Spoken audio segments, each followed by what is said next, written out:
The 2023 season started off rocky for Mercedes. Their latest W14, introduced this year, failed to meet expectations and fell short of where it was supposed to be.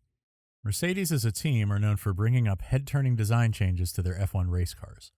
Their Zero SIDEPOD design introduced in the previous generation had made its way to W14, but now Mercedes is ready to bring up its possibly game-changing round of adjustments to address its basic handling issues.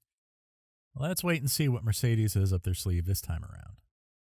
After identifying the weakest link in the W14 team, it looks like a substantial change has been made, with Mike Elliott, who stated he wasn't ready to step up to the top technical post, being replaced by Allison in his former new position. This unexpected change of events foreshadows intriguing advancements for the W14, including new parts and a reworked design.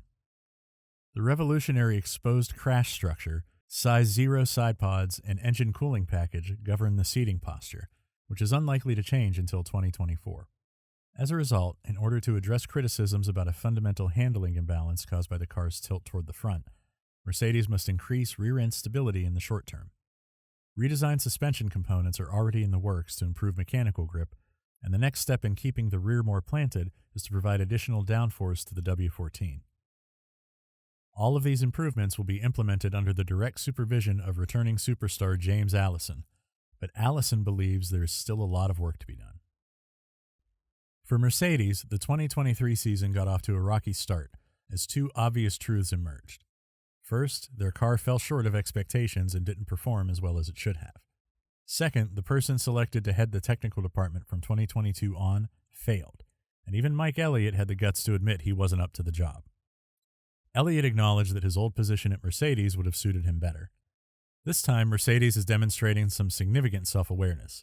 Acknowledging one's shortcomings and taking responsibility for one's errors is an essential first step toward improvement. They gained insight from their SIDEPOD design mistakes in 2022. They've had a total change of heart this year, realizing that significant adjustments are necessary, and it feels as though a whole new world has just opened up for them. The possibility of the Silver Arrows playing in a more competitive season has supporters giddy with anticipation as they discuss a potential power play. Mercedes bought Allison back from his time with the America Cup, but it was obvious that this design guru just couldn't watch from the sidelines and provide advice. After all, this is the same brain behind the iconic W11, one of the most magnificent vehicles in F1 history. Allison's return to the team has undoubtedly sparked some excitement, and the expectation of what he'll bring to the table with his creative acumen and technical wizardry is thrilling. A huge game-changing maneuver by Mercedes. According to Allison, the W14 treats its tires fairly, but not as well as some of our earlier models. It has more downforce than the majority of the other vehicles on the field, but not enough. Its handling abilities require improvement and leave plenty to be desired. The W14 also tends to be a little stronger on the front limited circuits than the ones that are heavily rear limited. You pretty much have a different car every weekend you take it racing, Allison said. Sometimes it's a few more parts, sometimes fewer, but we've had new things for each of the races. Baku won't be any exception, and I would hope that we can keep that coming. Allison acknowledged that the team would have a fresh package in Azerbaijan and would provide information as the season progressed. When questioned about the team it currently sees as its competitors, Allison stressed the significance of pursuing an overall performance improvement, saying, "We try not to really think in those terms, just concentrating on what are the areas of opportunity on the car and how quickly we can fill those opportunities with hardware or different approaches, with the expectation that that will improve our chances any given weekend. The sooner we can do that and on the steepest slope possible, the better our chances will be any given weekend up against any given team and in the championship." Making the W14 a genuine challenger to hold Hamilton at bay is the new challenge that awaits Allison and Mercedes, and it's no small achievement. With the car's performance in 2023, seven-time world champion Lewis Hamilton has been rather outspoken, voicing his displeasure many times in just 3 races. It seems like everything depends on Hamilton's response to the W14, and the stakes are really high. With Allison back in the mix, it's like a puzzle waiting to be solved. Could his technical wizardry be the crucial component that restores Mercedes to championship glory after a year-long hiatus? They may be mum for the time being. The fact that they're bringing upgrades to the car's unsynchronized component in Baku before the major package in Imola is a glaring sign that they're dead serious this time. The claims that Mercedes is making progress have often been made in podcasts by its team members and racers. But what does it even imply for the Silver Arrows? Well, let me fill you in on the details. In Baku, they're concentrating on overhauling the rear suspension, which has been identified as one of the weakest aspects of the W14. As the 7-time world champion has aptly pointed out, the car is suffering from a serious lack of rear downforce, making it insanely front and rear limited. This crucial component that is currently limiting the W14's performance is the same one that Aston Martin is exclusively purchasing from Mercedes. Additionally, if you've been following the season, you're aware that Aston Martin has been giving Mercedes a run for their money. According to rumors, not one, not two, but 3 crucial components, the heave springs, heave dampers, and corner dampers, are receiving significant enhancements. These modifications attempt to maximize efficiency by completing the updated SIDEPODs and increasing downforce. According to rumors, a brand new rear wing is being developed especially for the low downforce requirements of the 2023 challenges.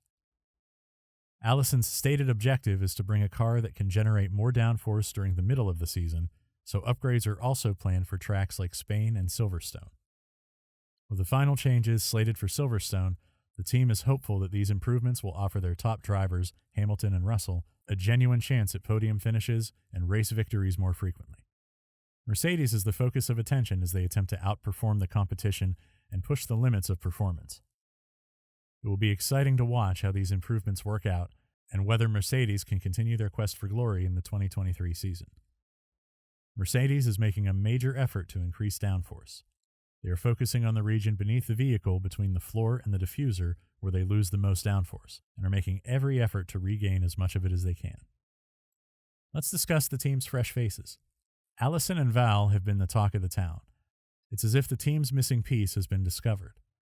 The winning crew was clearly what Mercedes needed to recover their competitive edge, but Allison's mission to resurrect the W14 is much more important than it appears at first glance. With the current season now underway, it's important to maintain Hamilton's contentment and loyalty. Mercedes is under massive threat of losing one of their most valuable assets, Hamilton himself. Let's face it, Hamilton has been the team's backbone for the previous 10 years and has led them to 7 straight championships between 2014 and 2020, making him one of Mercedes' most prized assets. There's no doubt that this season will be interesting, and now that the racing has resumed, we can't wait to see what Mercedes has in store for us. While Russell may be a promising young talent, it's way too early to compare him to Hamilton, who has made history and elevated the sport to new heights. For this reason, it's crucial to see whether the W14's new changes will meet Hamilton's expectations, as he has been quite vocal about the car's preferences. According to rumors, the cooling system would undergo various alterations, particularly in the course placement. This is reportedly going to happen between Baku and Imola. Whether these adjustments will have an impact on the effectiveness of their power units will become clear once the alterations go into effect. If the prior enhancements to tracks in Spain and Silverstone meet the goals they were designed to meet, more measures will be taken. Mercedes is working to recover as much downforce as possible at the diffuser, but in the short term there are a few suspension changes they are making to accommodate the Imola upgrades. It wouldn't be realistic to expect any noticeable performance differences in Baku and Miami. The suspension updates would also make the drivers, especially Hamilton, feel more connected to the car while driving. The chances of Mercedes struggling are high because Baku is a rear-limited circuit similar to Bahrain. But what do you guys think? Can Mercedes make any improvements with the Baku and Miami upgrades? Do you think Allison can conjure up something to return Mercedes to competitiveness? Share your thoughts with us in the comment section below. For more such interesting videos, don't forget to subscribe and get notified of our future updates.